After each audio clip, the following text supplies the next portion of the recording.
que la cruz de nuestro Señor y Salvador Jesucristo está siendo desafiada más que nunca? Y la Biblia enseña que al acercarnos más al fin de todo, esos desafíos no solo que serán más intensos, sino también más crueles. Por eso deseo hablarles de las señales de los tiempos y el principio del fin. Yo sinceramente creo que estamos ya en el comienzo del final de los tiempos. Pero escúcheme, no estoy desanimado. Antes, por el contrario, estoy muy animado al ver cómo van calzando todas las piezas proféticas. A veces la gente me pregunta, Pastor, ¿el mundo se está mejorando o empeorando? Y mi respuesta es, sí. Mientras la noche se vuelve más oscura, los santos se vuelven más brillantes. Amén. Así es. Mientras la noche se vuelve más oscura, los santos se vuelven más brillantes. Saludos amigos y amigas y sean bienvenidos a nuestro programa El Amor que Vale.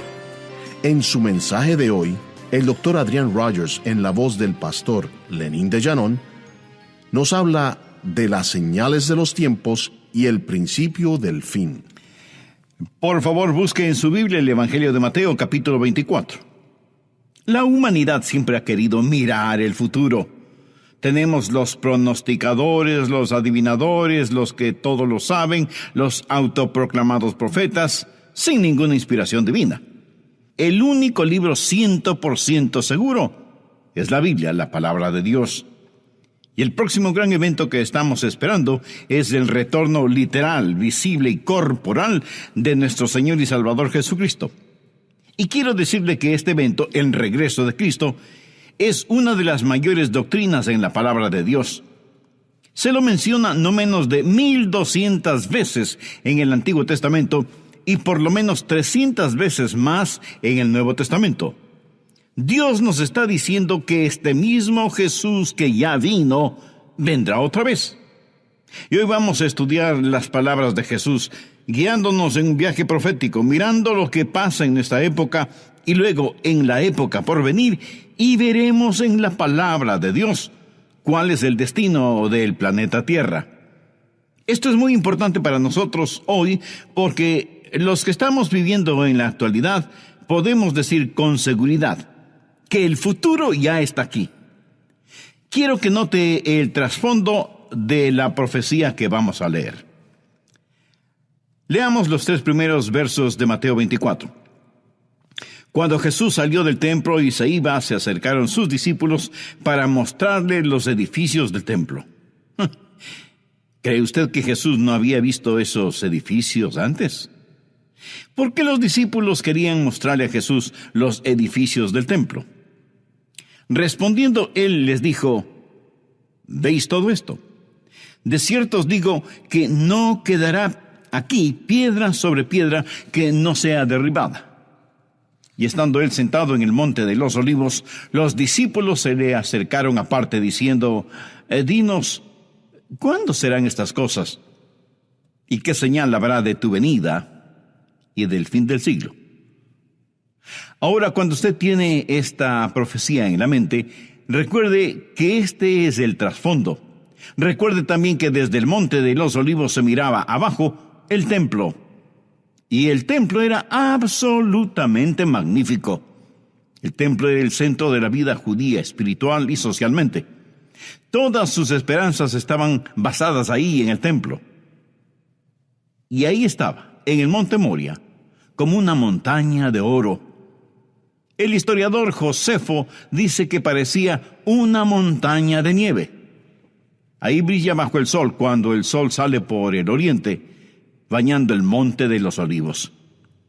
¿Por qué los discípulos vinieron y le dijeron al Señor, mira, mira este templo? ¿Por qué se lo mostraron? Bueno, tiene que recordar que Jesús había hecho una profecía en Mateo 23, verso 37. Jesús, bajando del monte de los olivos, comenzó a derramar copiosas lágrimas al mirar Jerusalén. Y ahí está el templo, enfrente de él. Y esto es lo que él dice. Jerusalén, Jerusalén, que matas a los profetas y apedreas a los que te son enviados. ¿Cuántas veces quise juntar a tus hijos como la gallina junta sus polluelos debajo de las alas, y no quisiste? He aquí vuestra casa. Y aquí Jesús se refería al templo. Os es dejada desierta, porque os digo que desde ahora no me veréis, hasta que digáis: bendito el que viene en el nombre del Señor. Ellos no podían creer que este templo jamás quedaría desierto. No parecía que eso llegara a suceder jamás. Pero para empeorar las cosas, Jesús dijo que este templo no quedaría piedra sobre piedra. Ellos no podían creerlo. Si usted alguna vez ha visto las ruinas de este templo, las enormes y masivas piedras diseminadas por el valle, a lo mejor entiende por qué la declaración de Jesús no tenía sentido para los discípulos. Ellos dijeron: Jesús, ¿estás diciendo que este lugar va a quedar desolado? ¿Que no va a quedar una piedra sobre otra? Jesús, por favor, mira estas enormes piedras. Yo he visto estas piedras en la base de la muralla. Algunas son tan grandes como una iglesia pequeña. ¿Cómo hicieron para poner esas enormes piedras en su lugar? No tengo ni la menor idea. Y no se olvide que ellos no tenían las modernas maquinarias de construcción que ahora tenemos. Los discípulos dijeron: Jesús, mira esto, mira estas gigantescas piedras. Jesús había profetizado destrucción, y eso no parecía razonable. Los romanos vendrían y destruirían Jerusalén, y ya existía el fermento de la rebelión contra el gobierno romano, y Jesús profetiza eso. De hecho, en Lucas 21:20 Jesús dijo: pero cuando viereis a Jerusalén rodeada de ejércitos, sabed entonces que su destrucción ha llegado. Quiere decir que el templo quedaría desolado.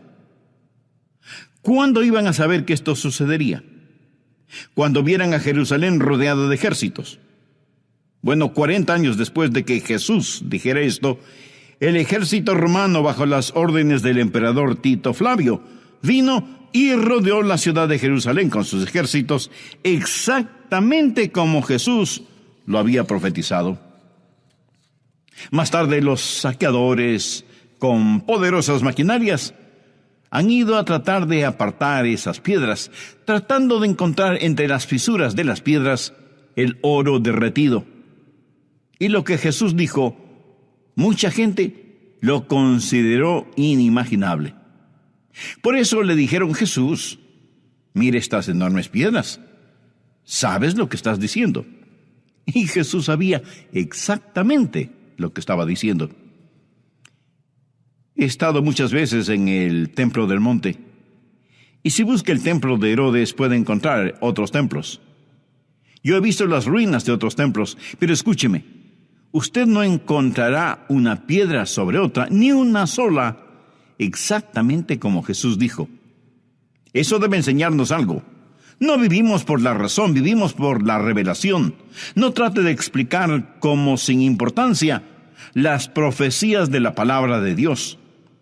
Esto es el trasfondo de esta profecía concerniente a la segunda venida del Señor Jesucristo y de los que cuestionaron esto. Ahora note el tema de la profecía. Dice el verso 3: y estando él sentado en el monte de los olivos, los discípulos se le acercaron aparte diciendo: dinos, primero, ¿cuándo serán estas cosas? Segundo, ¿qué señal habrá de tu venida? Y tercero, ¿cuándo será el fin del mundo? Los discípulos hicieron estas tres preguntas. Primero, ¿cuándo serán estas cosas? ¿Cuándo será destruido el templo? Segundo, ¿cuál será la señal de tu venida? La palabra venida aquí es la palabra griega parusía y significa venir en poder y gloria. Por lo tanto, ¿cuándo, Señor, vas a instalar tu reino? ¿Cuándo vas a comenzar a reinar? Tercero, ¿cuál será la señal del fin del mundo? La palabra mundo aquí significa el final de la época. Ellos pensaron que se acercaban al final de la época antigua y que una nueva época, la época mesiánica, iba a empezar. Por eso le hicieron a Jesús esa pregunta. Recuerden que eran judíos cristianos los que hacían estas preguntas, y vamos a ver las señales de los tiempos que tienen que ver con Israel y con la iglesia. Lo que hace Jesús aquí es mirar a través del túnel del tiempo y les da las señales de los tiempos, los días y épocas entre el tiempo que ellos existieron y cuando Jesucristo vendrá otra vez. Y les da 7 marcas o señales, y de eso vamos a hablar hoy. Preste atención. Primero, Jesús dice que la primera marca será la decepción de falsos cristos. Miremos los versículos 4 y 5. Respondiendo Jesús les dijo: mirad que nadie os engañe, porque vendrán muchos en mi nombre diciendo: yo soy el Cristo, y a muchos engañarán. Jesús dice que una de las marcas de los últimos días, el final de una época, será un tiempo de gran decepción. Y tanta gente ha sido engañada a pesar de que la Biblia nos advierte para que no seamos engañados. Veamos rápidamente 1 de Juan 4. Los versos del 1 al 3. Aquí el apóstol Juan dice: amados, no creáis a todo espíritu, sino probad los espíritus si son de Dios, porque muchos falsos profetas han salido por el mundo. En esto conoced el Espíritu de Dios. Todo espíritu que confiesa que Jesucristo ha venido en la carne es de Dios, y todo espíritu que no confiesa que Jesucristo ha venido en la carne no es de Dios. Y este es el espíritu del anticristo, el cual vosotros habéis oído que viene, y que ahora ya está en el mundo. Hace más de 2000 años que el espíritu del anticristo está en el mundo. La palabra anticristo toma la palabra Cristo y antepone el prefijo anti, que significa en contra de o en lugar de. Puede significar cualquiera de las dos cosas o puede significar ambas cosas. El anticristo viene en contra del verdadero Cristo y se presenta a sí mismo como el Cristo. Y por lo tanto hay muchos falsos cristos y falsos mesías. En los últimos 50 años, no menos de 1200 han proclamado ser los Cristos. Y yo me asombro y maravillo de lo que la gente puede creer. Segundo, habrá una división de conflicto continuo. ¿No ha pensado que en más de 2000 años el hombre pudo haber resuelto el problema de la guerra y hacer del mundo un lugar seguro? Desde que era un niño, he escuchado promesas de guerra para terminar con todas las guerras y para brindar seguridad al mundo. Pero Jesús dijo que eso nunca sucederá. Miremos los versos 6 y 7. Y oiréis de guerras y rumores de guerras. Mirad que no os turbéis, porque es necesario que todo esto acontezca, pero aún no es el fin. El mundo, desde el momento que Jesús hizo esta declaración hasta el día presente, más de 2 milenios, ha estado plagado por el espectro de la guerra, y las guerras crecen en número, y las guerras crecen en intensidad. Piensa en lo que está sucediendo en estos días. Piensa en el conflicto en el Medio Oriente. Considere lo que está pasando en Irak, en Irán, en Afganistán, o lo que está sucediendo en Corea del Norte o en la China Roja, solo por nombrar algunos lugares. En 6000 años de historia registrada del hombre, se calcula que 600 millones de personas han muerto en las guerras. Pero lo aterrador es, escuche con atención, lo aterrador es que la mitad de esos 600 millones han muerto desde 1900. ¿Entendió? La mitad de los que han muerto en 6000 años han muerto desde 1900. Parece que estamos viendo que todas estas cosas están llegando a un clímax. Esta generación, la generación en la cual estamos viviendo, ha visto más guerras que ninguna otra generación. Terrorismo, secuestros, bombardeos, asesinatos, sabotajes, guerras. Y pareciera como si todo esto se centrara en Jerusalén. ¿Tiene la Biblia algo que decir al respecto? Por supuesto que sí. Leamos Zacarías 12, versos 2 y 3. He aquí yo pongo a Jerusalén por copa que hará temblar a todos los pueblos de alrededor contra Judá, en el sitio contra Jerusalén. Y en aquel día yo pondré a Jerusalén por piedra pesada a todos los pueblos. Todos los que la cargaren serán despedazados, bien que todas las naciones de la tierra se juntarán contra ella. Continuos conflictos, divisiones. Tercero, desastres de cataclísmicas consecuencias. Mateo 24:7 dice: porque se levantará nación contra nación y reino contra reino, y habrá pestes y hambres y terremotos en diferentes lugares, y todo esto será principio de dolores. Jesús, mirando a través del tiempo, dice que habrá hambre. Usted podría pensar que tal vez el hombre con abundante habilidad agrícola e ingeniería genética habría ya resuelto el problema de la hambruna.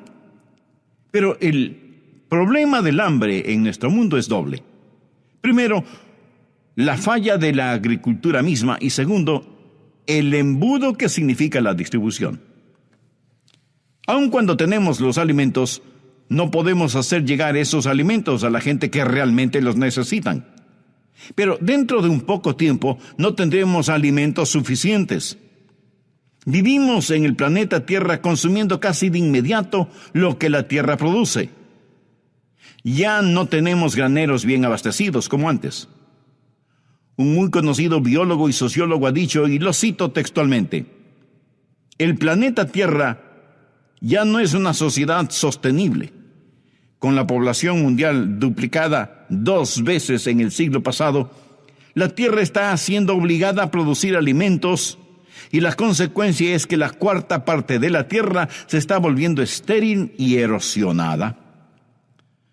La Biblia enseña que durante la tribulación, que puede estar solo a unos pocos años de distancia, usted tendrá que pagar entre $80 y $100 por un par de libras de trigo, para poder hacer unos pocos panes. Una terrible hambruna se acerca sobre la tierra. China, por ejemplo, que alguna vez fue la primera exportadora de granos en el mundo, ahora es la número 2. Pero Jesús no solo habló de hambruna, habló también de plagas. Se podría pensar que en 2000 años mucho hemos aprendido sobre plagas.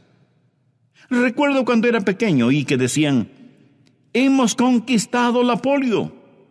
Y yo pensé que eso era maravilloso y que muy pronto enfermedades como la polio, el sarampión y otras más serían eliminadas. Pero hicieron su aparición las enfermedades venéreas y el SIDA y el ébola. Y parece que cada día aparece una nueva y mortal plaga. Y como si todo esto fuera poco, estamos enfrentando en la actualidad el fantasma de la guerra químico-biológica. Jesús dijo que las plagas serían una señal de los tiempos, y también mencionó temblores y terremotos, y tal parece que el planeta mismo está jadeante de dolor. Cuarto, habrá una difamación de cristianos consagrados. Mis amigos, si amamos al Señor Jesús, vamos a ser difamados. Será una señal de los tiempos. Veamos Mateo 24, versos 9 y 10. Entonces os entregarán a tribulación y os matarán, y seréis aborrecidos de todas las gentes por causa de mi nombre. Muchos tropezarán entonces y se entregarán unos a otros, y unos a otros se aborrecerán. Jesús dijo que la persecución religiosa se aumentará al final de los tiempos y estará centrada contra el cristianismo, aquellos que siguen al Señor Jesucristo. A este mundo no le importa tener religión, pero se resiente si hablamos del Señor Jesucristo. ¿Sabía que más cristianos han muerto por su fe en el siglo pasado que en todos los demás siglos desde que Cristo murió en la cruz? Se estima que más cristianos fueron torturados y asesinados en 12 meses durante la Segunda Guerra Mundial que los que murieron bajo Roma en los primeros siglos después de Cristo. Algunas autoridades dicen que más de 50 millones de cristianos fueron masacrados en Rusia y otros países entonces comunistas porque mencionaban el nombre de Cristo. Desde la ascensión de Cristo, ninguna generación ha visto persecución mundial contra los cristianos como la que se efectúa en la actualidad. Abra sus ojos y mire alrededor suyo. Bíblicos creyentes cristianos son la burla de todos. El mofarse de los cristianos se ha convertido en el deporte favorito en los periódicos, radio y televisión. Y es triste ver lo que está sucediendo. Pero esta persecución de los últimos días se volverá al rojo vivo.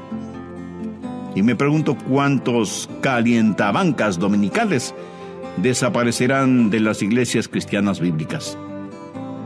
Va a haber una persecución de creyentes en los últimos días que separará a los verdaderos creyentes